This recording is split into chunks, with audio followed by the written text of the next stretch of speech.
wadahadalla iyo isu imaatin dheer kadib dunida hogaamiyaasheeda xalinta colaadda Ukraine waxay ka dhex arkeen in la joojiyo guud ahaan iibsiga tamarta Ruushka. La taliyihii hore ee madaxweyne Putin ayaa aaminsan in Ruushka uusan dhan u qaadan hanjabaadda dalalka kale ah inay yareynayaan isticmaalka tamarta. Yurub ayaa ilaa haatan iibsata shidaalka iyo gaaska Ruushka, inkastoo ay sheegtay inay dhimayso ku tiirsanaanta dalkaas. Sanadkii la soo dhaafay, qarashaadka ay bixisay dowladda Ruushka ayaa 36% ka yimid dakhliga tamarta. Lacagtaas u soo xarootay ayaa inteeda badan waxaa bixiyay Midowga Yurub oo 40% gaaska ka hela Ruushka, halka 27% shidaalkan uu ka soo dhoofsado waddankaas.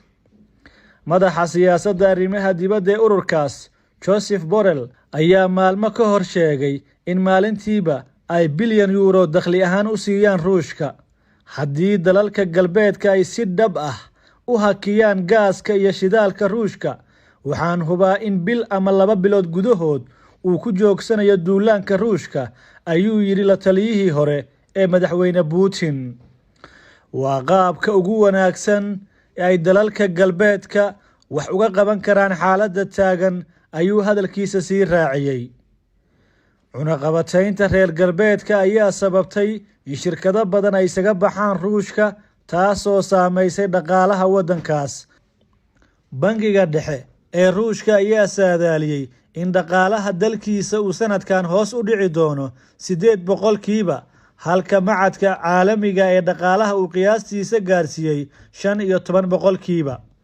Shidaalka uu Ruushku dhoofiyo. Ruushka ayaa ah dalka saddexaad ee shidaalka ugu badan soo saara, waa ka horeeya Mareykanka iyo Sacuudi Carabiya. Kala bar 5 milyan ee barmiil ee uu maalintii soo saara Ruushka ayaa waxaa loo dhoofiyaa Yurub. UK ayaa 8% shidaalkeeda ka soo iibsata Ruushka. Mareykanka ayaa isna 3% shidaalka ka iibsada Ruushka. Yaa buuxin kara kaalinta Ruushka haddii dunidu ay go'aan ku gaarto hakinta iibsiga iyo joojinta shidaalka Ruushka ayaa ah weydiimaha maangalka ee hadda soo baxaya.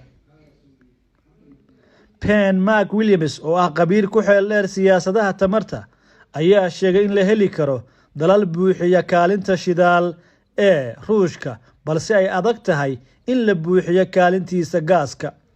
Mareykanka ayaa ka codsaday Sacuudi Carabiya inay kordhiso shidaalka ay soo saarto, balse xukuumadda Riyaadh ayaa marar hore ka diiday codsiga nuucan ah. Mareykanka ayaa sidoo kale ka fekeraya inuu khafiifiyo xayiraadda uu saaray shidaalka Venezuela oo hadda intiisa badan loo dhoofiyo Shiinaha. Gaaska Ruushka ee Yurub.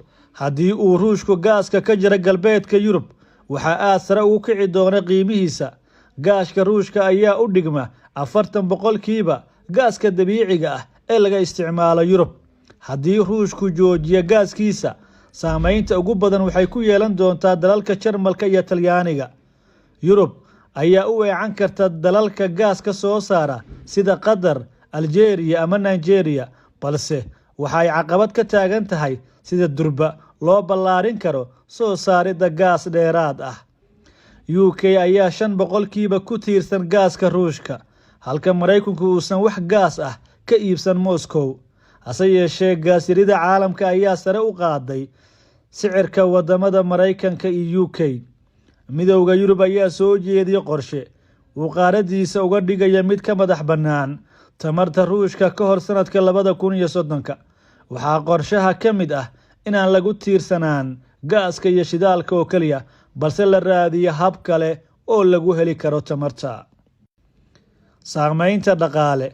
Dagaalka Ukraine ayaa durbadiiba horseeday in dadweynaha ay qarashaad dheeri ah ku bixiyaan shidaalka iyo gaaska.